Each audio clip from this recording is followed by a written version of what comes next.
केला सींचने की कथा। पुराने समय की बात है। एक गांव में एक गरीब लेकिन बहुत धार्मिक स्त्री रहती थी। वह हर साल जेठ मास में व्रत पूजा और दान पुण्य करती थी। उसके पास धन तो नहीं था, लेकिन उसके मन में सच्ची श्रद्धा थी। गांव में एक मान्यता थी कि जेठ महीने में केले के पेड़ को जल चढ़ाने और उसकी सेवा करने से भगवान विष्णु प्रसन्न होते हैं और घर में सुख समृद्धि आती है। उस स्त्री ने भी निश्चय किया कि वह रोज सुबह जल्दी उठकर स्नान करेगी और पास के बगीचे में जाकर केले के पेड़ को जल चढ़ाएगी और वह बहुत प्रेम से पेड़ की जड़ में पानी डालती, दीप जलाती और भगवान से प्रार्थना करती, हे प्रभु, मेरे पास कुछ नहीं है, बस मेरी भक्ति स्वीकार करें। एक दिन गांव की एक अमीर स्त्री ने उसे देखा और उसका मजाक उड़ाया। तू इतनी गरीबी में ये सब क्यों करती है? इससे क्या मिलेगा? गरीब स्त्री ने विनम्रता से कहा, माता, यह तो मेरी श्रद्धा है, फल देना भगवान के हाथ में है। समय बीतता गया। एक दिन भगवान विष्णु उस स्त्री की भक्ति से प्रसन्न होकर एक साधु के रूप में उसके घर आए। उन्होंने उससे भिक्षा मांगी। घर में खाने को कुछ नहीं था, फिर भी उसने जो थोड़ा सा आटा था वही प्रेम से दे दिया। साधु ने प्रसन्न होकर आशीर्वाद दिया, तेरी भक्ति सच्ची है, अब तेरे घर में कभी धन की कमी नहीं रहेगी। धीरे धीरे उस स्त्री के घर में सुख समृद्धि आने लगी। वहीं दूसरी ओर जो अमीर स्त्री उसका मजाक उड़ाती थी, उसके घर में परेशानियां बढ़ने लगी। तब उसे अपनी गलती का एहसास हुआ। वह गरीब स्त्री के पास गई और उससे माफ़ी मांगी। फिर उसने भी श्रद्धा से जेठ मास में केले के पेड़ को सींचना शुरू किया।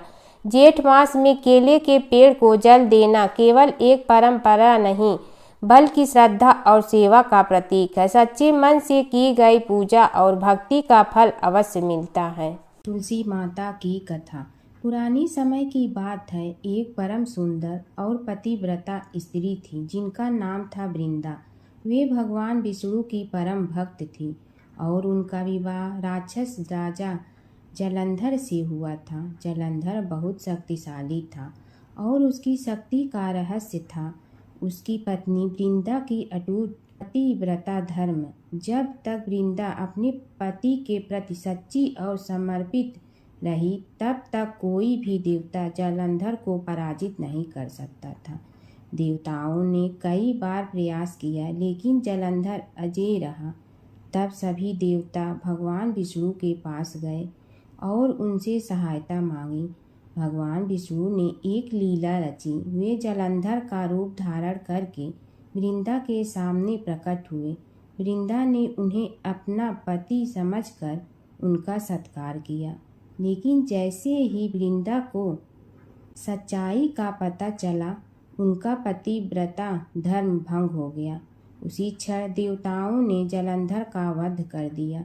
जब वृंदा को यह ज्ञात हुआ कि यह सब भगवान विष्णु की लीला थी, तो वे बहुत दुखी हुई और उन्होंने भगवान विष्णु को श्राप दिया कि वे पत्थर बन जाएं।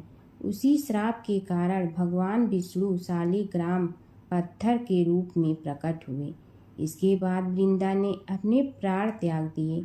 उनके शरीर से एक पवित्र पौधा उत्पन्न हुआ, जिसे आज हम तुलसी के नाम से जानते हैं। तभी से तुलसी को देवी का रूप माना जाता है और उनकी पूजा की जाती है। तुलसी माता को घर में रखने से सुख समृद्धि आती है। भगवान विष्णु को तुलसी अत्यंत प्रिय है। बिना तुलसी के भगवान विष्णु की पूजा अधूरी मानी जाती है। सच्ची भक्ति और पतिव्रता धर्म में अपार शक्ति होती है। यह माई को मुक्ति दी तुलसी माता की कथा। एक बुढ़िया माई तुलसी जी को सींचती और कहती कि हे तुलसी माता, सत की दाता, मैं तेरा बिडला सींचती हूँ, मुझे बहू दे, पीताम्बर की धोती दे, मीठा मीठा घास दे, बैकुंठा में वास दे, चटक की चाल दे, पटक की मोद दे, चंदन का काठ दे, रानी सा राज दे, दाल भात का भोजन दे, 11 की मौत दे, कृष्ण जी का कंधा दे। तब तुलसी माता यह सुनकर सूखने लगी। तो भगवान ने पूछा कि हे तुलसी, तुम क्यों सूख रही हो? तुलसी माता ने कहा कि एक बुढ़िया रोज आती है और यही बात कह जाती है, मैं सब बात तो पूरा कर दूंगी, लेकिन कृष्ण का कंधा कहाँ से लाऊंगी?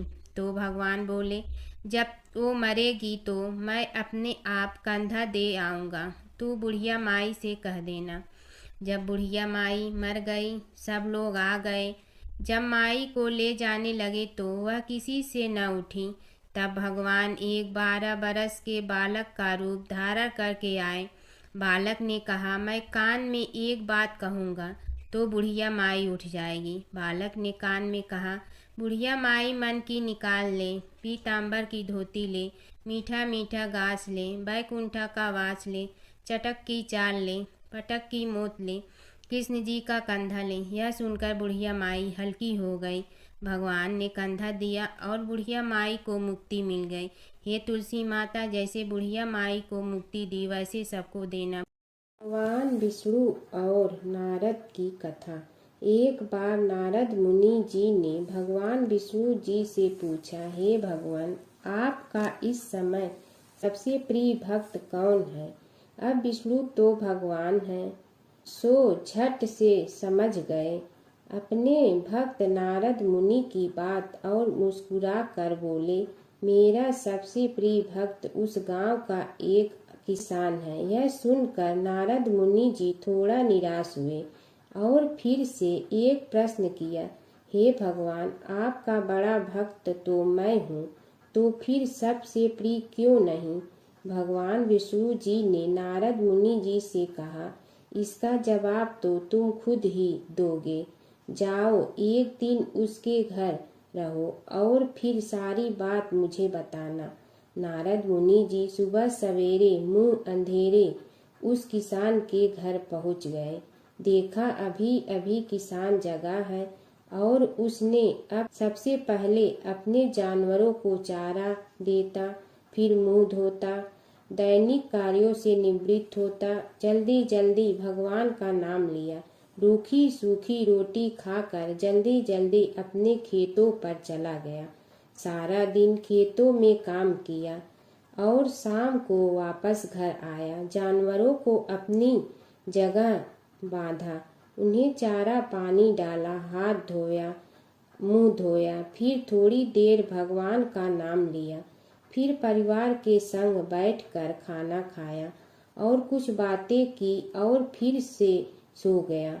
अब सारा दिन यह सब देखकर नारद मुनि जी भगवान विष्णु के पास वापिस आए और बोले, भगवान, मैं आज सारा दिन उस किसान के संग रहा, लेकिन वो तो ढंग से आपका नाम भी नहीं ले सकता। उसने थोड़ी देर सुबह, थोड़ी देर शाम को और भी जल्दी जल्दी आपका ध्यान किया, और मैं तो 24 घंटे सिर्फ आपका ही नाम जपता हूँ। क्या आपका सबसे प्रिय भक्त वो गरीब किसान ही है? भगवान विष्णु जी ने नारद की बात सुनकर कहा, अब इसका जवाब भी तुम मुझे खुद ही देना। और भगवान विष्णु जी ने एक कलश अमृत से भरा नारद मुनि को थमाया और बोले, इस कलश को लेकर तुम तीनों लोकों की परिक्रमा करके आओ, लेकिन ध्यान रहे अगर एक बूंद भी अमृत नीचे गिरा तो तुम्हारी सारी भक्ति और पुण्य नष्ट हो जाएगी। नारद मुनि तीनों लोकों की परिक्रमा करके जब भगवान विष्णु के पास वापस आए तो खुश होकर बोले, भगवान, मैंने एक बूंद भी अमृत नीचे नहीं गिरने दिया। विष्णु भगवान ने पूछा, और इस दौरान तुमने मेरा नाम कितना बार लिया, मेरा स्मरण कितनी बार किया? तो नारद बोले, अरे भगवान जी, मेरा तो सारा ध्यान इस अमृत पर था, फिर आपका ध्यान कैसे करता? भगवान विष्णु ने कहा, हे नारद, देखो उस किसान को, वो अपना कर्म करते हुए भी नियमित रूप से मेरा स्मरण करता है, क्योंकि जो अपना कर्म करते हुए भी मेरा जाप करे वो ही मेरा सबसे प्रिय भक्त है। तुम तो सारे दिन खाली बैठे ही जप करते हो, और जब तुम्हें कर्म दिया तो मेरे लिए तुम्हारे पास समय ही नहीं था। तो नारद मुनि सब समझ गए और भगवान के चरण पकड़ कर बोले, हे भगवान, आपने मेरा अहंकार तोड़ दिया, आप धन्य हैं। एक समय की बात है कि विष्णु भगवान का विवाह लक्ष्मी जी के साथ निश्चित हो गया। विवाह की तैयारी होने लगी। सभी देवताओं को निमंत्रण भेजे गए, परंतु गणेश जी को निमंत्रण नहीं दिया। कारण जो भी रहा हो, अब भगवान विष्णु की बारात जाने का समय आ गया। सभी देवता अपनी पत्नियों के साथ विवाह समारोह में आए।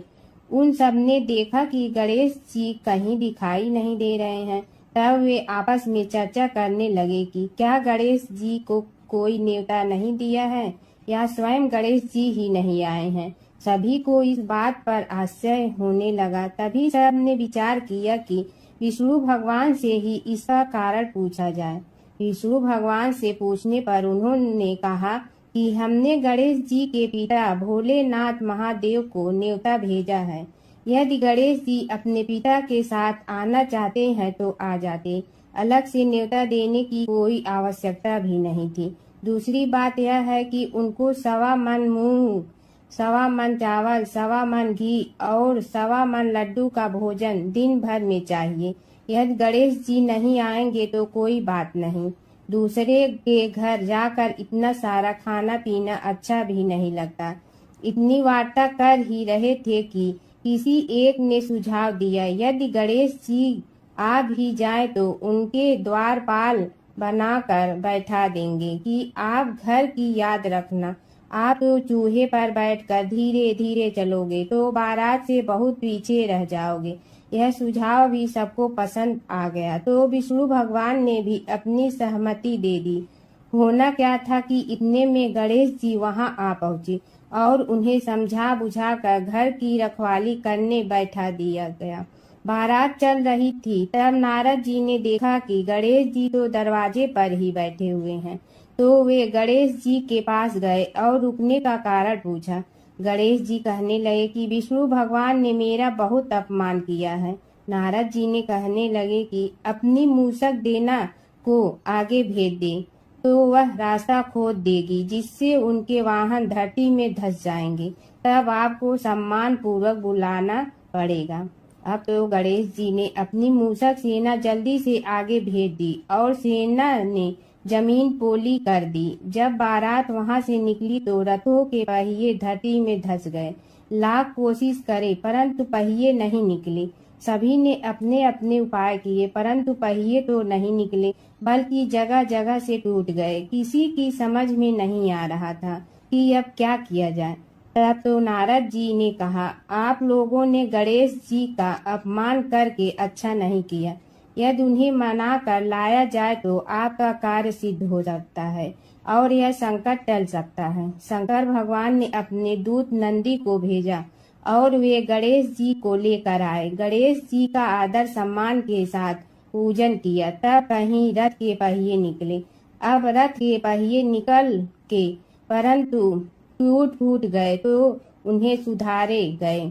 पास के खेत में खाती काम कर रहा था, उसे बुलाया गया। खाती अपना कार्य करने के पहले श्री गणेशाय नमः कहकर गणेश जी की वंदना मन ही मन करने लगा। देखते ही देखते खाती ने सभी पहियों को ठीक कर दिया। तब खाती कहने लगा कि हे देवताओं, आपने सर्वप्रथम गणेश जी को नहीं मनाया होगा और न ही उनकी पूजन की होगी, इसीलिए तो आपके साथ यह संकट आया है। हम तो मूर्ख अज्ञानी हैं, फिर भी पहले गणेश जी को पूजते हैं, उनका ध्यान करते हैं। आप लोग तो देवतागण हैं, फिर भी आप गणेश जी को कैसे भूल गए। अब आप लोग भगवान श्री गणेश जी की जय बोल कर जाएं तो आपके सब काम बन जाएंगे और संकट कट जाएंगे। ऐसा कहते हुए बारात वहां से चल दी और विष्णु भगवान को लक्ष्मी जी के साथ विवाह संपन्न करा के सभी सकुशल घर लौट आए। हे गणेश जी महाराज, आपने विष्णु को जैसे कारज सारियो ऐसे कारज सबको सिद्ध कर जो। बोलो गजानन भगवान की जय। प्राचीन काल की बात है। एक नगर में धर्मपाल नाम का एक निर्धन किंतु अत्यंत धर्मनिष्ठ व्यक्ति रहता था। वह न तो अधिक पूजा पाठ जानता था और न ही उसके पास धन था, परंतु उसके हृदय में भगवान विष्णु के प्रति अपार श्रद्धा थी। प्रतिदिन प्रातः स्नान कर भगवान विष्णु का स्मरण करता और तुलसी दल अर्पित करता। तब भी वह हरि नाम का जाप करता रहता। एक दिन किसी कारणवश वह पूजा न कर सका। मन में ग्लानि हुई और रात को उसने भगवान विष्णु से क्षमा याचना की। उसी रात उसे स्वप्न में विष्णु ने दर्शन दिए और कहा, हे भक्त, जो भी व्यक्ति श्रद्धा से मेरा स्मरण करता है, मैं उसके सभी पाप हर लेता हूँ। भक्ति में विधि नहीं, भाव प्रधान होता है। कुछ समय बाद धर्मपाल के जीवन की सभी कठिनाइयाँ दूर हो गई।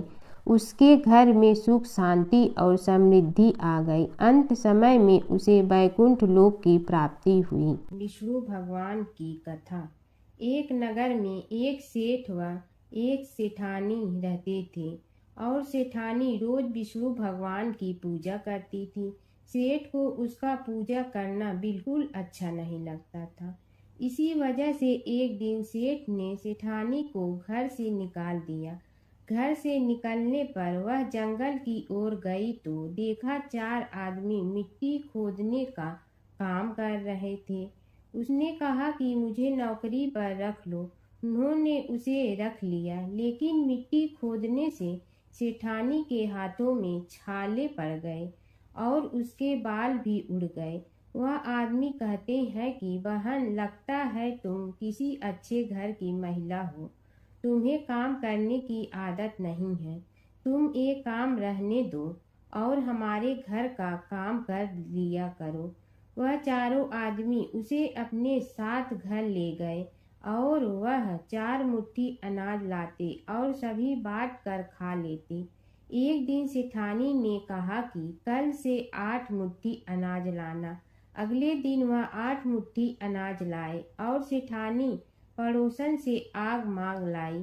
उसने भोजन बनाया, विष्णु भगवान को भोग लगाया, फिर सभी को खाने को दिया। सारे भाई बोले कि बहन, आज तो भोजन बहुत स्वादिष्ट बना है। सेठानी ने कहा कि भगवान का जूठा है तो स्वाद तो होगा ही। सेठानी के जाने के बाद सेठ भूखा रहने लगा और आस पड़ोस के सारे लोग कहने लगे कि ये तो सेठानी के भाग्य से खाता था। एक दिन सेठ अपनी सेठानी को ढूंढने चल पड़ा। उसने ढूंढते हुए वह भी उस जंगल में पहुंच गया जहां वह चारों आदमी मिट्टी खोद रहे थे। सेठ ने उन्हें देखा तो कहा कि भाई, मुझे भी काम पर रख लो।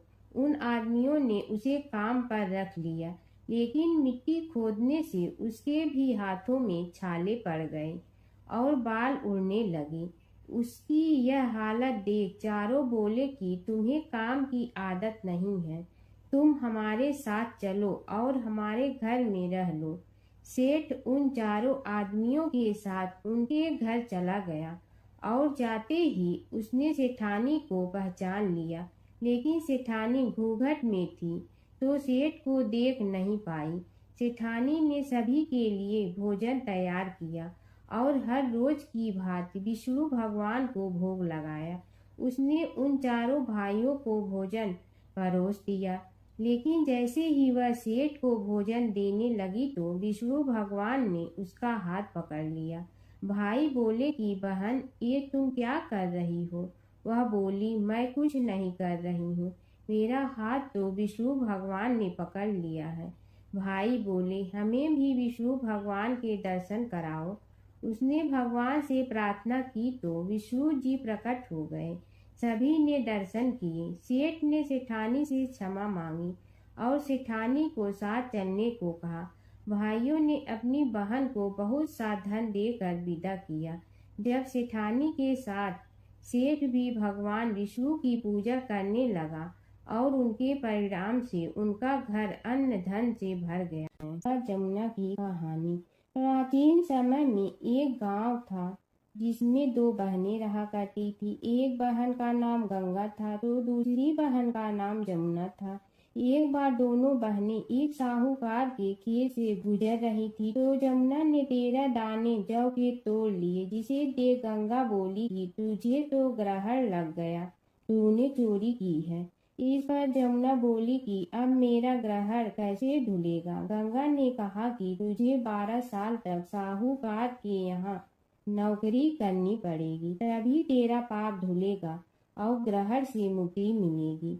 जमुना साहूकार के यहाँ नौकरी के लिए जाती है और अपने लिए काम मांगती है। साहूकार उसे काम पर रख लेता है, लेकिन काम करने से पहले जमुना उसे कहती है कि मैं सारे काम करूंगी लेकिन 4 काम नहीं करूंगी। जूठे बर्तन नहीं मांजूंगी, झाड़ू नहीं लगाऊंगी, बिस्तर नहीं बिछाऊंगी और दिया नहीं जलाऊंगी। 12 साल के बाद कुंभ का मेला लगा तो साहूकारनी भी कुंभ नहाने जाने लगी। जमुना ने उसे जाते देख कहा कि कुंभ के मेले में मेरी बहन गंगा मिलेगी तो उसे यह सोने का टक्का दे देना, इससे वह अपने हाथों में सुंदर चूड़ियां पहन लेगी। साहूकारनी ने कुंभ के मेले में गंगा को वह सोने का टका दे दिया। गंगा ने उनसे वह टका लेते हुए कहा कि मेरी बहन को कहना कि उसके 12 वर्ष पूरे हो गए हैं, अब वह वहां वापिस आ जा। साहूकार व साहूकारनी वापिस घर आए तब जमुना मटके में पानी भर रही थी। दोनों जमुना से बोले कि हमने सोने का वह टका तेरी बहन गंगा को दे दिया था और उसने कहा है कि तेरे 12 वर्ष पूरे हो गए हैं, इसलिए अब तुम वापिस जाओ। यह समाचार सुनते ही जमुना सहस्त्र धारा में बदल गई और बहने लगी। जमुना जी का यह रूप देखकर साहूकार और साहूकारनी परेशान हो गई थी। हमारे घर में जमुना माता ने काम किया, हमें तो अब ग्रहण लग गया है, हम यह ग्रहण कैसे उतारेंगे। जमुना भागकर गंगा माता के पास चली गई। गंगा ने जमुना से पूछा कि तुम साहूकारनी से पूछ कहकर आई हो या ऐसे ही बिना बताए आ गई। तब जमुना बोली कि मैं तो कुछ भी बताकर नहीं आई हूँ। गंगा ने कहा कि जा उन्हें धीरज दे आ, नहीं तो उन्हें जीवन भर असंतोष ही रहेगा। गंगा के कहने पर जमुना माता ने साहूकारनी को सपने में दर्शन दिए और कहा कि तुम दोनों उल्टे माथे क्यों पड़े हो, जाओ उठकर खाओ पियो। तब दोनों बोले कि हम कैसे उठें, हमें तो ग्रहण लगा है, क्योंकि हमने उल्टे सीधे और पता नहीं कितने नीच कार्य आपसे कराए हैं। तब जमुना जी बोली कि तुम्हें ग्रहण नहीं लगा है, ग्रहण तो मुझे लगा था कि मैंने तुम्हारे खेत से 13 दाने जौ के चुराए थे। मैं तो अपना ग्रहण उतारने तुम्हारे घर आई थी। मेरा ग्रहण तुम्हारे घर में 12 वर्ष तक रहने से उतर गया है और मेरी मुक्ति हो गई है। जमुना जी ने कहा कि तुम्हें कोई ग्रहण नहीं लगा है, उल्टे मेरे 12 वर्ष तक यहाँ रहने से तुम्हारी भी मुक्ति हो गई है। यह कहकर जमुना जी स्वप्न से चली गई। दोनों उठकर देखते हैं कि उनके घर में पहले से भी अधिक धन हो गया है। हे जमुना माता, जैसे आपने साहूकार व साहूकारनी की मुक्ति कराई, वैसे ही आप अपने सभी भक्तों की करना। बसेरे की कहानी। किसी गांव में एक भाट व एक जाट रहता था। दोनों में घनिष्ठ मित्रता थी। एक बार जाट अपनी बहन के घर जाने को तैयार हुआ तो भाट अपनी ससुराल जाने को तैयार हुआ। दोनों साथ चल पड़े तो रास्ते में रुककर एक कुएं की मुंडेर पर बैठ गए। जाट ने भाट से कहा कि नगर बसेरा कर लेते हैं। इस पर भाट बोला कि तू ही नगर बसेरा कर ले, मैं तो अपनी ससुराल जा रहा हूँ, वहाँ खूब खातिर होगी मेरी, तू कर ले नगर बसेरा। जाट वहीं कुएं के पास बैठ पानी की घंटी और चावल का दाना लेकर नगर बसेरा करने लगा। नगर बसेरा करने के साथ जाट कहने लगा कि नगर बसेरा जो करे सो मल धोवे पाँव, ताता माड़ा तापसी देगी मेरी माँ। माँ देगी मावशी तेगी द्वारका का वास, मीठा मीठा घास वृंदावन का वास। 5 कुल्ठी छठी रास मेरी जीवड़ो श्री कृष्ण के पास। डालू पानी हो जाए घी झट से निकल जाए मेरा जी। यह सब कर कर के वह जाट बहन के पास चल पड़ा। जाट की बहन ने भाई के आने पर उसकी खातिर की खी बूढ़ा के साथ भाई को जिमाया। दोनों ने बैठकर ढेर सारी बातें की। इधर भाट अपने ससुराल पहुंचा तो वहां आग लगी हुई थी। आग बुझाने वह भी लग गया, जिसमें हाथ मुंह भी काले हो गए और खुद भी थोड़ा सुलझ गया। ना रोटी ना पानी के लिए ही किसी ने पूछा। एक पड़ोसन आई तो उसने भाट की सास को कहा कि जमाई आया है, जरा उस आओ भगत कर लो। बुढ़िया बोली कि सब कुछ तो जल गया है, अब कहाँ से आओ भगत करूं। तब पड़ोसन ने ही भाट को एक रोटी के साथ छाछ दी। उसने वही खाकर गुजारा किया। शाम को दोनों फिर घर की ओर चल पड़े और रास्ते में मिल गए और एक दूसरे का हाल पूछा। भाट बोला कि मेरी ससुराल में तो आग लगी हुई थी, आग बुझाते मैं खुद काला हो गया हूँ, ना रोटी मिली ना पानी। जाट बोला कि मेरी तो बहुत खातिर हुई। फिर बोला कि मैंने कहा था ना कि नगर बसेरा कर ले, आ अब कर ले, लेकिन भाट ने फिर मना कर दिया। कहने लगा कि चाहे रोटी दे या न दे, तेरी तो माँ है, दही चूरमा का पेड़ा धरा पाएगा। भाट ने फिर नगर बसेरा नहीं किया, जाट ने कर लिया। नगर बसेरा जो करे सो मल धोवे पाँव, ताता माड़ा तापसी देगी मेरी माँ। माँ देगी मावशी देगी द्वारका का वास, मीठा मीठा घास वृंदावन का वास। 5 कुल्ठी छठी रास मेरा जीवड़ो श्री कृष्ण के पास। डालू पानी हो जाए घी झट से निकल जाए मेरा जी। करके वह चल पड़ा। घर पहुँचते ही जाट की मावशी ने बहुत लाड प्यार किया। उधर भाट घर गया तो उसकी भैंस खो गई थी। बाप एक लाठी रखे तो दूसरी उठाए और कहने लगा कि ससुराल गया तो आग लगा दी, अब यहाँ आया तो भैंस खो दी।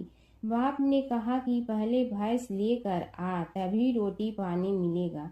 सारा दिन भाट भैंस ढूंढता रहा, लेकिन उसे भैंस नहीं मिली। जाट और भाट की मुलाकात फिर से बाजार में हो गई।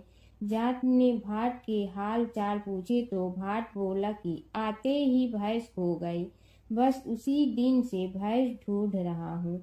रोटियां का तो पूछो ही मत। जाट ने कहा कि मैंने तो पहले ही कहा था कि नगर बसेरा कर ले। जाट की बात सुनकर भाट बोला कि तेरे नगर बसेरे में इतनी ताकत है तो चल अब कर लेते हैं। दोनों ने बैठकर नगर बसेरा किया। नगर बसेरा जो करे सो मल धोवे पाँव, ताता माड़ा तापसी देगी मेरी माँ। माँ देगी मावशी देगी द्वारका का वास, मीठा मीठा घास वृंदावन का वास। 5 कुल्ठी छठी रास मेरा जीवड़ो श्री कृष्ण के पास। डालू पानी हो जाए घी झट से निकल जाए मेरा जी। दोनों के नगर बसेरा करने पर भाट जैसे ही आगे बढ़ा तो उसकी खोई भैंस मिल गई, जिसे लेकर घर पहुंचा। घर पहुंचते ही माँ ने कहा कि लड़के को आते ही घर से निकाल दिया, सारे दिन से ये भूखा प्यासा भटक रहा है। यह कहकर उसकी माँ ने उसको खूब खिलाया पिलाया। इस घटना के बाद सारे नगर में ढिंढोरा पिटवा गया कि कब कोई अपने पीहर या सास से आते जाते नगर बसेरा करें। जैसे भाट को नगर बसेरा करने का फल मिला, वैसे ही हर किसी को मिलती है। माता सीता की कथा। यह कहानी सीता माता कहती थी और श्री राम इसे सुना करते थे। एक दिन श्री राम भगवान को किसी काम के लिए बाहर जाना पड़ा तो सीता माता कहने लगी कि भगवान, मेरा तो 12 वर्ष का नित्यनेम नित्य नियम है। अब आप बाहर जाएंगे तो मैं अपनी कहानी किसे सुनाऊंगी। श्री राम ने कहा कि तुम कुएं की पाल पर जाकर बैठ जाना और वहां जो औरतें पानी भरने आएंगी उन्हें अपनी कहानी सुना देना। सीता माता कुएं की पाल पर जाकर बैठ जाती हैं। एक स्त्री आई, उसने रेशम की जड़ी की साड़ी पहन रखी थी और सोने का घड़ा ले रखा था। सीता माता उसे देख कहती हैं कि बहन, मेरा 12 वर्ष का नित्यनेम सुन लो। पर वह स्त्री बोली कि मैं तुम्हारा नित्यनेम सुनूंगी तो मुझे घर जाने में देरी हो जाएगी और मेरी सास मुझसे लड़ेंगी। उसने कहानी नहीं सुनी और चली गई। उसकी रेशम जड़ी की साड़ी फट गई। सोने का घड़ा मिट्टी के घड़े में बदल गया। सास ने देखा तो पूछा कि ये किसका दोष अपने सिर लेकर आ गई है। बहू ने कहा कि कुएं पर एक औरत बैठी थी। उसने कहानी सुनने के लिए कहा, लेकिन मैंने सुनी नहीं, जिसका यह फल मिला है। बहू की बात सुनकर अगले दिन वही साड़ी और घड़ा लेकर सास कुएं की पाल पर गई। सास को वहीं माता सीता बैठी मिली तो माता सीता ने कहा कि बहन, मेरी कहानी सुन लीजिए। सास बोली कि एक बार छोड़, मैं तो 4 बार कहानी सुन लूंगी। राम आए लक्ष्मण आए, देश के पुजारी आए, नित नेम का नेम लाए, आओ राम बैठो राम। तपी रसोई जियो राम, माखन मिश्री खाओ राम। दूध बतासा पियो राम, सूत के पलका मोठो राम। साल दुसाला पोठो राम, साल दुसाला ओढ़ो राम। जब बोलो जब राम ही राम, राम संवारे सबके काम। खाली घर भंडार भरेंगे, सबका बेड़ा पार करेंगे। श्री राम जय राम जय जय राम। सास बोली कि बहन, कहानी तो बहुत अच्छी लगी। कहानी सुनकर सास घर चली गई और उसकी साड़ी फिर से रेशम जड़ी की बन गई। मिट्टी का घड़ा फिर सोने के घड़े में बदल गया। बहू कहने लगी, सासू माँ, आपने ये सब कैसे किया। सास ने कहा कि बहू, तू दोष लगा के आई थी और मैं अब दोष उतार कर आ रही हूँ। बहू ने फिर पूछा कि वह कुएं वाली स्त्री कौन है। सास बोली कि वे सीता माता थीं। वे पुराने से नया कर देती हैं, खाली घर में भंडार भर देती हैं। वह लक्ष्मी जी का वास घर में कर देती हैं। आदमी की जो भी इच्छा हो उसे पूरा कर देती हैं।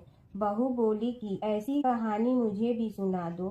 सास बोली कि ठीक है, तुम भी सुनो। और सास ने कहानी शुरू की। राम आए लक्ष्मण आए, देश के पुजारी आए, नित नेम का नेम लाए, आओ राम बैठो राम। तपी रसोई जियो राम, माखन मिश्री खाओ राम।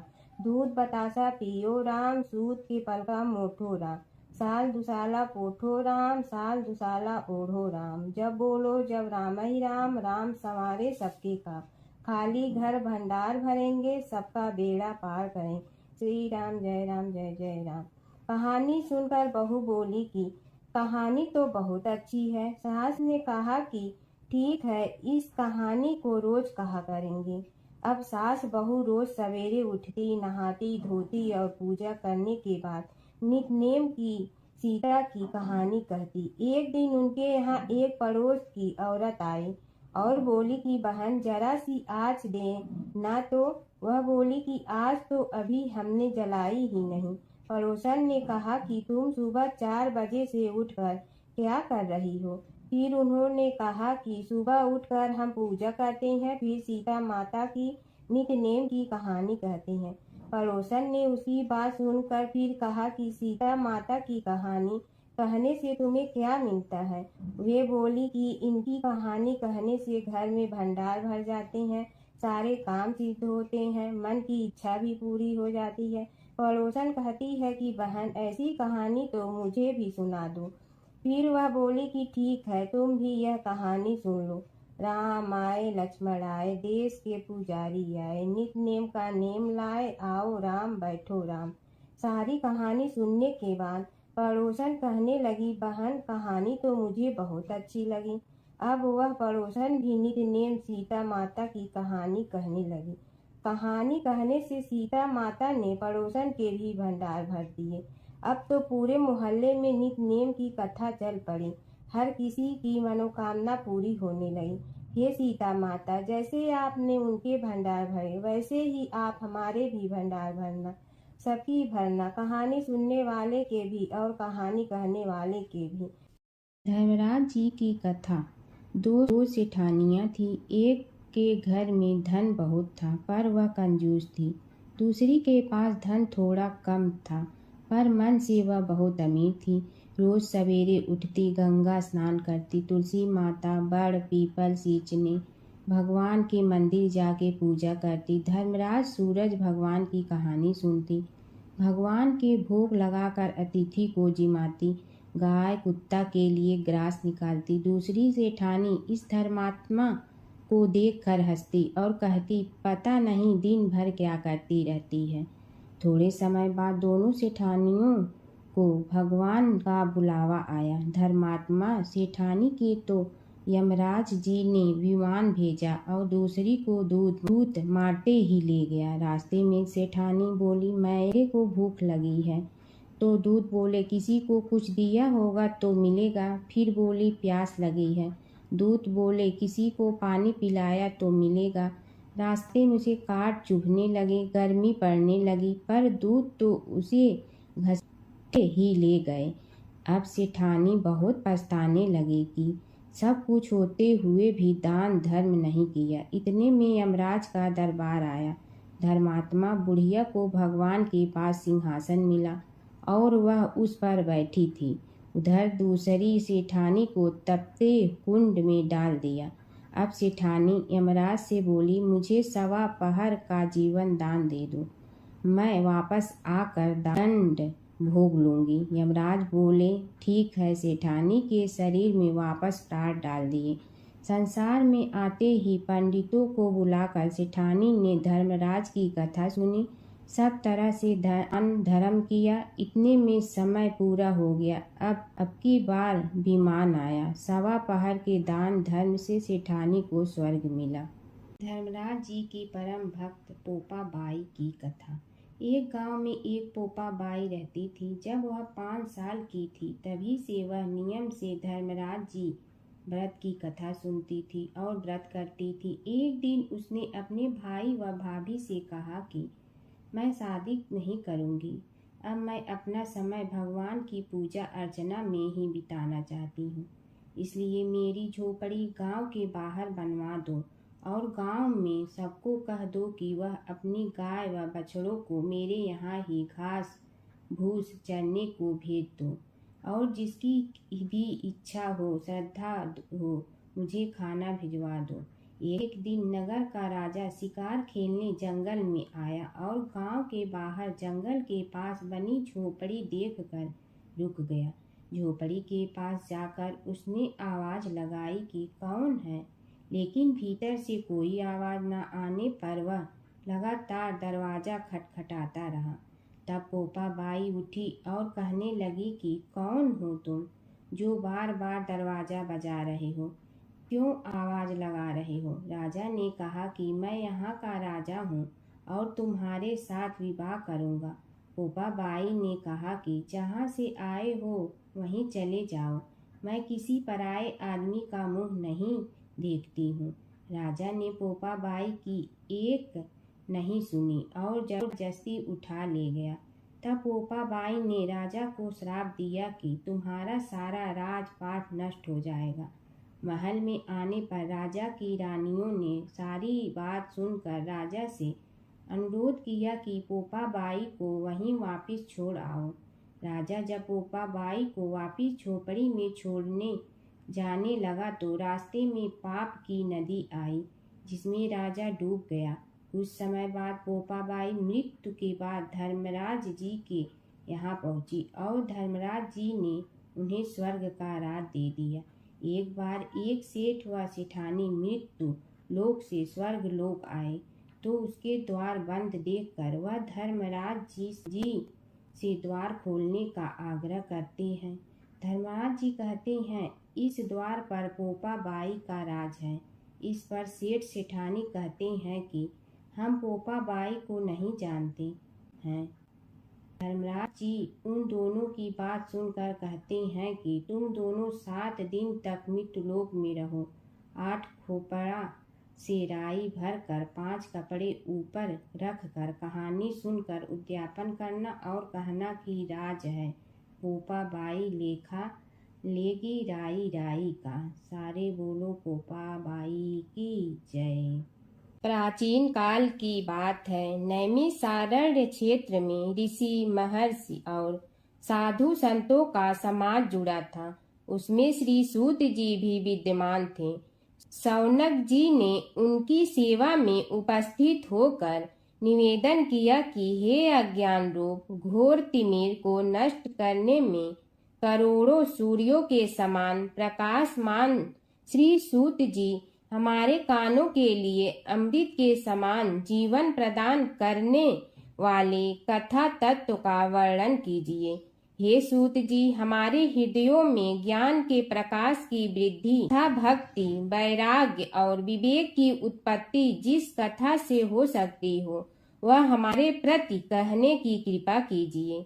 शौनक जी की जिज्ञासा से सूत जी बड़े प्रसन्न हुए। पुरातन इतिहासों के स्मरण से उनका शरीर पुलकायमान हो रहा था। वे कुछ देर उसी स्थिति में विराजमान रहकर कुछ विचार करते रहे और अंत में बोले, शौनक जी, इस विषय में आपके चित्त में बड़ी जिज्ञासा है। आप धन्य हैं जो सदैव ज्ञान की प्राप्ति में तत्पर रहते हुए विभिन्न पुराण कथाओं की जिज्ञासा रखते हैं। आज मैं आपको ज्ञान के परम स्रोत रूप श्री गणेश जी का जन्म कर्म रूप चरित्र सुनाऊंगा। गणेश जी से ही सभी ज्ञानों, सभी विद्याओं का उद्भव हुआ है। अब आप सावधान चित्त से विराजमान हो।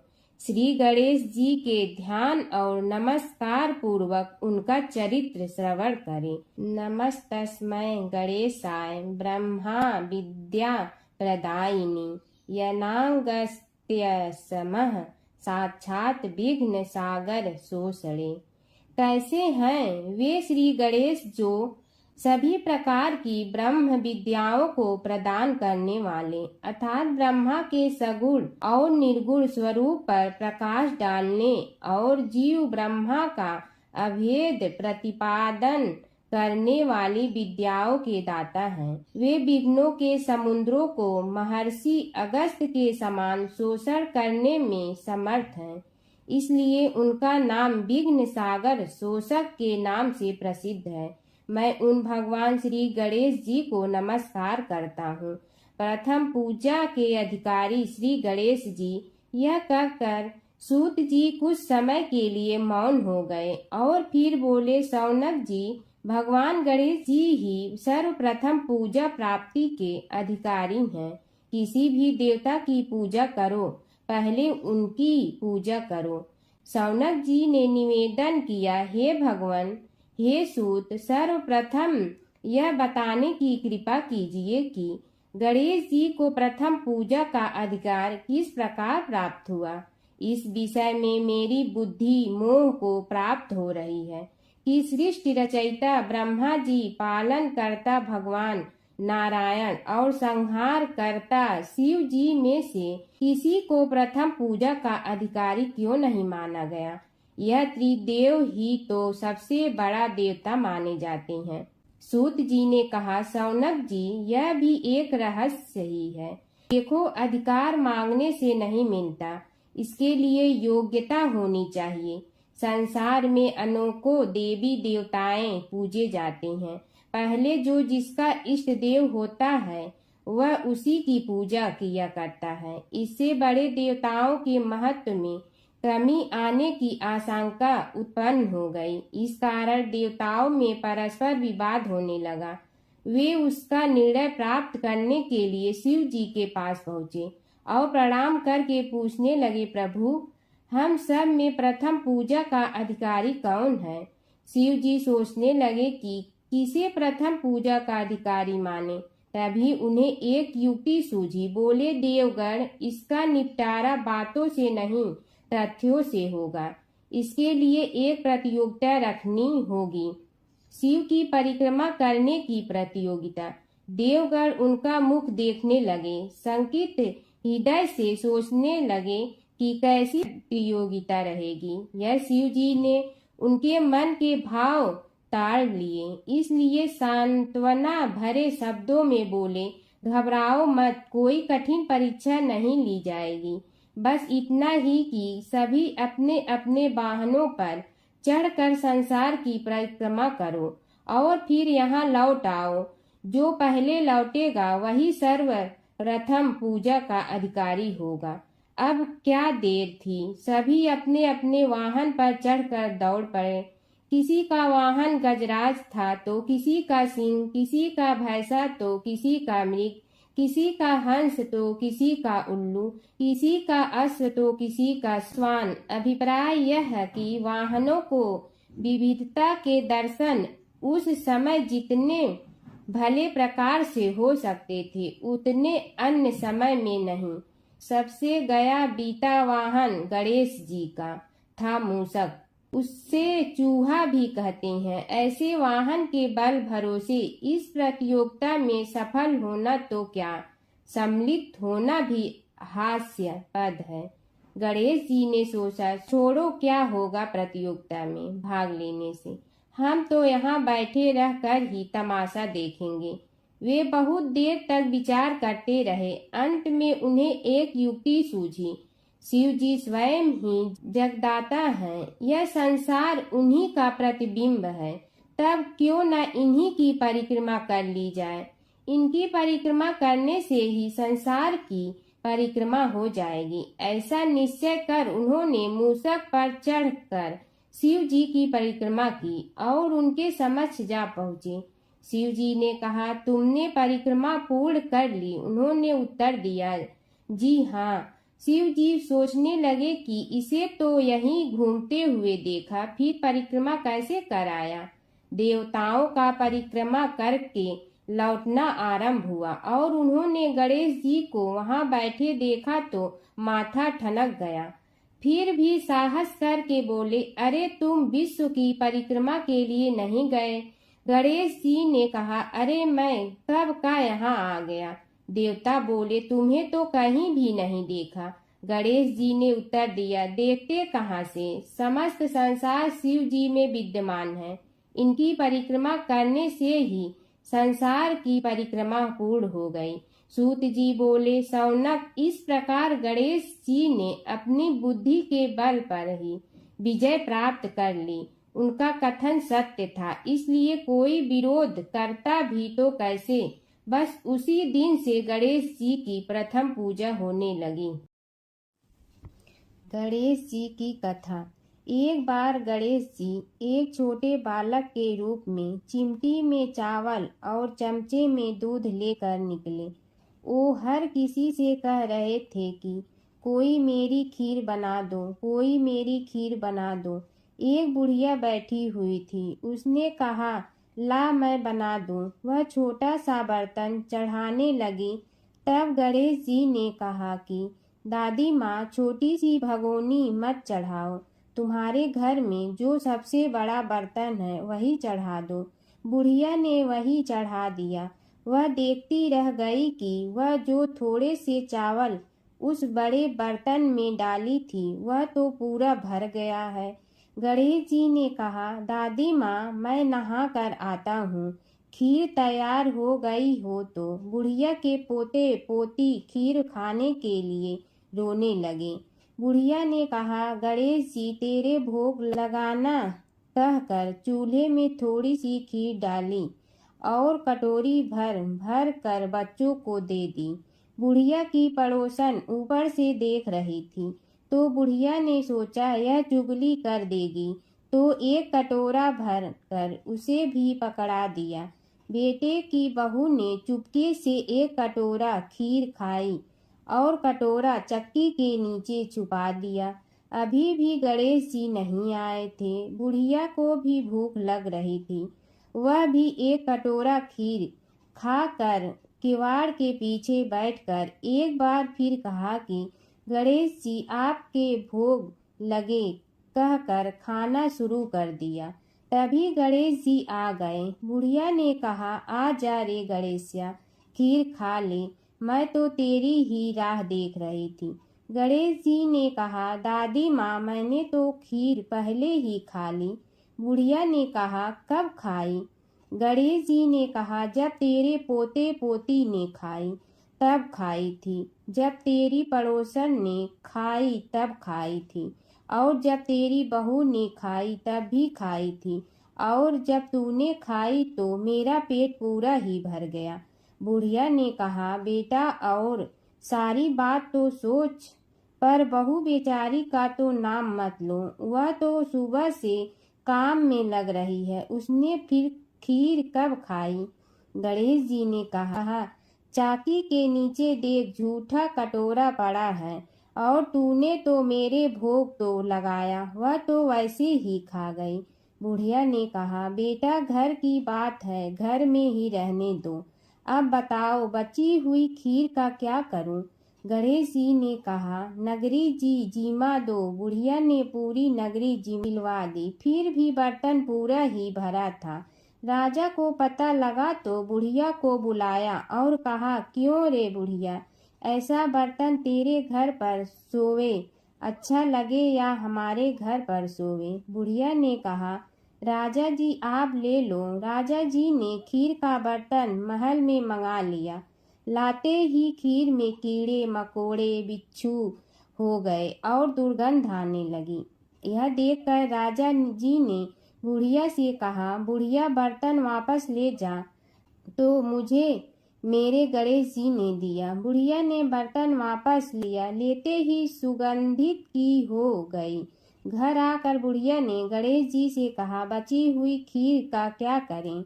गणेश जी ने कहा, झोपड़ी के कोने में खड्डा खोद कर गाड़ दो, उसी जगह सुबह उठकर वापस खोदेगी तो धन के 2-4 पैसे मिलेंगे। ऐसा कहकर गणेश जी अंतर ध्यान हो गए। जाते समय झोपड़ी के लात मारते हुए गए तो झोपड़ी के स्थान पर महल हो गया।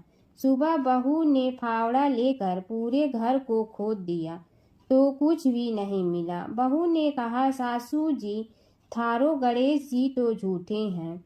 सास ने कहा, बहू मारो गणेश झूठो तो नहीं है, ला मैं देखूं। वह फावड़ा लेकर खोजने लगी तो टन टन करते 2 धन के चरे घड़े निकले आए। बहू ने कहा, सासू जी, गणेश जी तो साचो ही हैं। सास ने कहा, गणेश जी तो भावनाओं का भूखा है। यह गणेश जी जैसा आपने बुढ़िया को दिया वैसा सबको देना। एक बार एक नगर में एक मालिन रहती थी। उसके पति चल बसे थे। उसका एक 4 साल का पुत्र था। उसकी सास कठोर हृदय की स्त्री थी। वह बहू को बहुत तकलीफ देती थी। एक दिन सास ने बहू और पोते को घर से निकाल दिया। वे दोनों रोते हुए चलते चलते एक जंगल में जा पहुँचे। वहाँ एक बड़े पेड़ के नीचे बैठ गए। वहाँ से थोड़ी दूर पर एक गणेश जी का मंदिर था। वहाँ बहुत लोग गणेश जी के दर्शन करने आते थे। दर्शन करके गणेश जी को प्रसाद चढ़ाते थे। फिर वह प्रसाद सबको बांट देते थे। इस प्रसाद से माँ बेटे का गुजारा होने लगा। दोनों गणेश जी की पूजा पाठ में लग गए। एक दिन उन्होंने सोचा, क्यों न हम भी जंगल से फूल लाकर बेचें। वे रोज जंगल से फूल लाकर उसकी माला बनाकर बेचने लगे। साथ में पूजा की सामग्री और प्रसाद भी बेचने लगे। इससे उनको आमदनी होने लगी। गणेश जी की कृपा से आमदनी बढ़ने लगी। जल्दी ही उन्होंने एक मकान और एक दुकान बना लिया। एक राजा की लड़की मंदिर में रोज पूजा करने आती थी। मालिन के बेटे को देखकर राजकुमारी उस पर मोहित हो गई और उसे विवाह करने की सोचने लगी। उसने अपनी भाभी से अपने मन की बात कही। भाभी अनुभवी थी। उसने कहा, ये तो मालिन का बेटा है और तुम एक राजा की बेटी हो। यदि तुमने उससे विवाह किया तो तुम्हारी बहुत बेइज्जती होगी। पर राजकुमारी अपनी बात पर अड़ी रही। उसने कहा, मैंने तो प्रतिज्ञा कर ली है कि उसी से विवाह करूंगी। भाभी ने घर जाकर सारी बात राजा को बता दी। राजा ने मना नहीं किया और विवाह के लिए तैयार हो गए। उन्होंने बड़े धूमधाम से बेटी का विवाह मालिन के बेटे के साथ कर दिया। मालिन ने सबसे पहले बेटे बहू को गणेश जी के मंदिर में ले जाकर पूजा पाठ करवाया और गणेश जी का आशीर्वाद दिलवाया। इसके बाद पूरे नगर में यह बात फैल गई कि गणेश जी की पूजा करने से सब दुख कष्ट दूर हो जाते हैं। इस बात पर सुनते ही नगर के सभी लोग मंदिर आने लगे। मालिन और उसके बेटे की बिक्री और बढ़ गई। उधर उसकी सास के बुरे दिन आ गए। अन्नदाता उससे रूठ गए और वह भूखों मरने लगी। एक दिन वह रोती धोती उसी गणेश जी के मंदिर में आ पहुंची। वहां वह मालिन के बेटे से बोली, मैं भूखी हूँ, मुझे रोटी कपड़ा दे दो, इसके बदले में तुम्हारा सारा काम कर दूंगी। लड़के को दया आ गई और उसे काम पर रख लिया। उसने अपनी दादी को नहीं पहचाना। जब मालिन घर आई तो उसने सास को पहचान लिया। वह सास से बोली, सासू जी आप यहाँ कैसे? सास ने पोते की तरफ इशारा करके कहा, मेरी इस सेठ के यहाँ नौकरी लग गई है। बहू बोली, यह आपका पोता है और यह घर भी आपका ही है, यह दुकान भी आपकी ही है।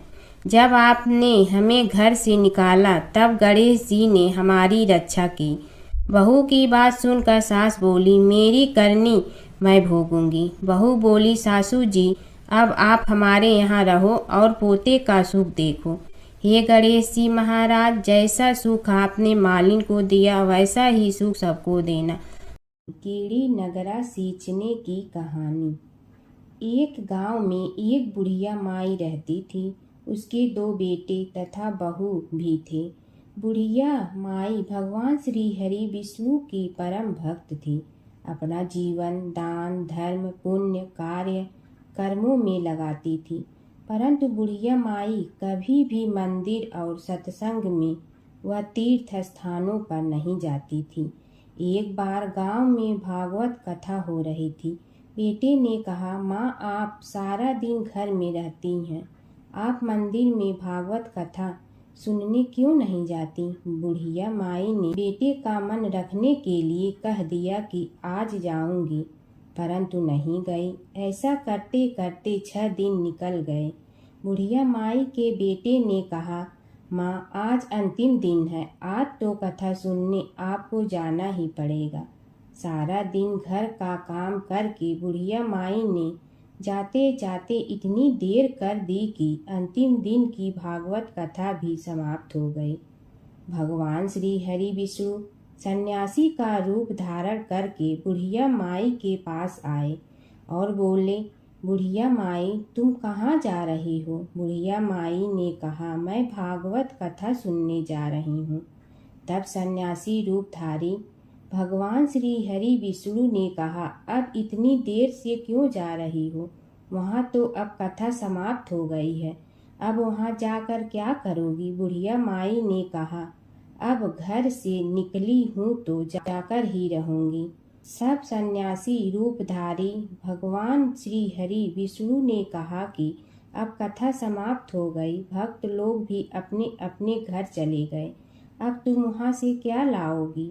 तो बुढ़िया माई बोली, कुछ नहीं तो मैं वहाँ से एक ईंट ही उठा लाऊंगी।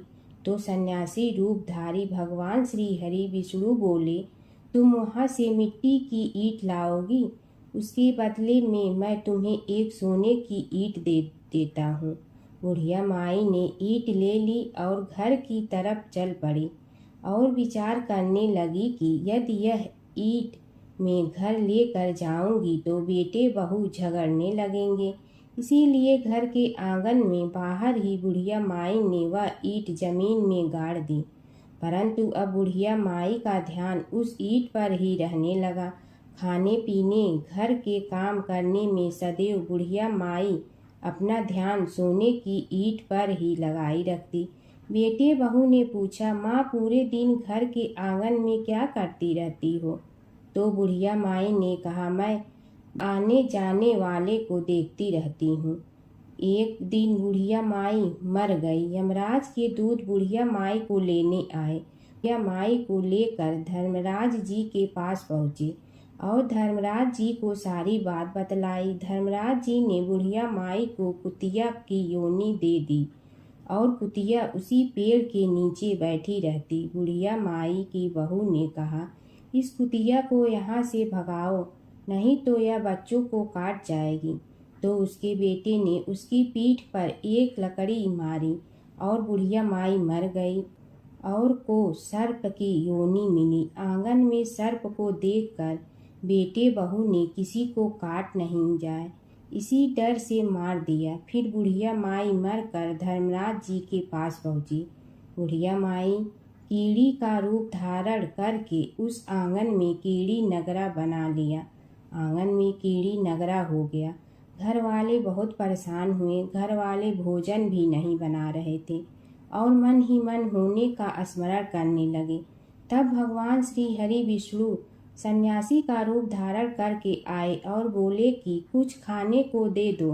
तो घरवाले ने कहा, महाराज, हमारे खाने को भी कुछ नहीं बनाया क्योंकि हमारे घर में कीड़ी नगरा हो गया है। आप ही इसका कुछ उपाय बतलाइए।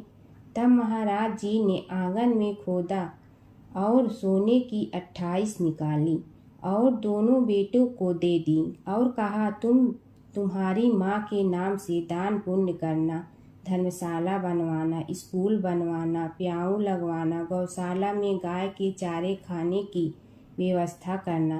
परंतु दोनों बेटे आपस में झगड़ने लगे कि तू दान कर, तू दान कर। किसी ने बुढ़िया माई के नाम से कोई दान नहीं किया और कीड़ी नगरा वहाँ उसी स्वरूप में स्थापित रहा। कुछ दिन बाद सन्यासी वापस आया और बुढ़िया माई के बेटों ने भगवान स्वरूपधारी सन्यासी महाराज से कहा कि हमारी घर की हालत वैसी की वैसी है, कीड़ी नगरा तो वैसे का वैसा ही है। तब साधु रूपधारी सन्यासी महाराज ने कहा, वह सोने के ईंट के टुकड़े लाओ और उन्हें बेचकर उनसे जो भी धन मिले उसे तुम्हारी माँ के नाम से दान पुण्य करो। इस कीड़ी नगरा पर शक्कर और आटा डालो। तुम ऐसा करोगे तो तुम्हारी माँ को मोक्ष प्राप्ति होगी। और उनके घर से कीड़ी नगरा चला गया। जो व्यक्ति प्रतिदिन सुबह प्रातः आटा और शक्कर कीड़ी नगरे पर डालता है वह सदैव धनवान, पुत्रवान, संपन्न, सुख शांति से जीवन यापन करता है। उसके घर में कभी कोई कष्ट नहीं आता है। उसका जीवन सदा सर्वदा आनंद से व्यतीत होता है। उसके परिवारजन उसे अत्यधिक स्नेह प्रदान करते हैं। कीड़ी नगरा प्रतिदिन सींचने से जुड़ी नगरी की कहानी सुनने से, दान पुण्य व धर्म कार्यों में रुचि लगाने से जीवन उत्तम हो जाता है। हर व्रत कथा के साथ पढ़ी और सुनी जाने वाली लपसी तपसी की यह कहानी। एक लपसी था, एक तपसी था। तपसी हमेशा भगवान की तपस्या में लीन रहता था। लपसी रोजाना 1.25 सेर की लपसी बनाकर भगवान का भोग लगाकर जीम लेता था। एक दिन दोनों लड़ने लगे। तपसी बोला, मैं रोज़ भगवान की तपस्या करता हूँ इसलिए मैं बड़ा हूँ। लपसी बोला, मैं रोज़ भगवान को 1.25 सेर लपसी का भोग लगाता हूँ इसलिए मैं बड़ा हूँ। नारद जी वहाँ से गुजर रहे थे। दोनों को लड़ता देखकर उनसे पूछा कि तुम क्यों लड़ रहे हो। तपसी ने खुद के बड़ा होने का कारण बताया और लपसी ने अपना कारण बताया। नारद जी बोले, तुम्हारा फैसला मैं करूँगा। दूसरे दिन लपसी और तपसी नहाकर अपनी रोज की भक्ति करने आए तो नारद जी ने छुपकर 1.25 करोड़ की एक एक अंगूठी उन दोनों के आगे रख दी। तपसी की नज़र उस अंगूठी पर पड़ी जो उसने चुपचाप अंगूठी उठाकर अपने नीचे दबा ली। तब लपसी की नज़र अंगूठी पर पड़ी लेकिन उसने ध्यान नहीं दिया। भगवान को भोग लगाकर लपसी खाना खाने लगा। नारद जी सामने आए तो दोनों ने पूछा कि कौन बड़ा। तो नारद जी ने तपसी से खड़ा होने को कहा। वो खड़ा हुआ तो उसने नीचे दबी अंगूठी दिखाई पड़ी। नारद जी ने लपसी से कहा, तपस्या करने के बाद भी तुम्हारी चोरी करने की आदत नहीं गई, इसलिए लपसी बड़ा है और तुम्हें तुम्हारी तपस्या का कोई फल भी नहीं मिलेगा। तपसी शर्मिंदा होकर माफ़ी मांगने लगा। उसने नारद जी से पूछा, मुझे मेरी तपस्या का फल कैसे मिलेगा? नारद जी ने कहा, यदि कोई गाय और कुत्ते की रोटी नहीं बनाएगा तो फल तुझे मिलेगा। यदि कोई ब्राह्मण को भोजन करवा कर दक्षिणा नहीं देगा तो फल तुम्हें मिलेगा। यदि कोई साड़ी के साथ ब्लाउज नहीं देगा तो फल तुझे मिलेगा। यदि कोई दिए से दिया जलाएगा तो फल तुम्हें मिलेगा। यदि कोई सारी कहानी सुने लेकिन तुम्हारी कहानी नहीं सुने तो फल तुझे मिलेगा। उसी दिन से हर व्रत कथा कहानी के साथ लपसी तपसी की कहानी भी सुनी और कही जाती है। ओम जय जगदीश हरे स्वामी जय जगदीश हरे, भक्त जनों के संकट क्षण में दूर करे। ओम जय जगदीश हरे, जो ध्यावे फल पावे, दुख बिन दे मन का, सुख संपत्ति घर आवे, कष्ट मिटे तन का। ओम जय जगदीश हरे, मात पिता तुम मेरे, शरण कहूँ किसकी, तुम विनय और न दूजा, आस करूँ जिसकी। ओम जय जगदीश हरे, तुम पूर्ण परमात्मा, तुम अंतर्यामी, पार ब्रह्म परमेश्वर, तुम सबके स्वामी। ओम जय जगदीश हरे, तुम बिंदा के सागर, तुम पालन करता, मैं मूरख कल काम, कृपा करो भरता। ओम जय जगदीश हरे, तुम हो ये कय गोचर, सबके प्राणपति, किस विधि मिलूं दया में, तुमको मैं कुमति। ओम जय जगदीश हरे, दीन बंधु दुख हरता, तुम रक्षक मेरे, अपने हाथ उठाओ द्वार पड़ा तेरे। ओम जय जगदीश हरे, विषय विकार मिटा, पाप हरो देवा, श्रद्धा भक्ति बढ़ाओ, संतन की सेवा। ओम जय जगदीश हरे, तन मन धन सब तेरा, स्वामी सब कुछ है तेरा, तेरा तुझको अर्पण क्या लागे मेरा। ओम जय जगदीश हरे, जय जगदीश हरे, स्वामी जय जगदीश हरे, भक्त जनों के संकट क्षण में दूर करे। ओम जय जगदीश हरे, स्वामी जय जगदीश हरे।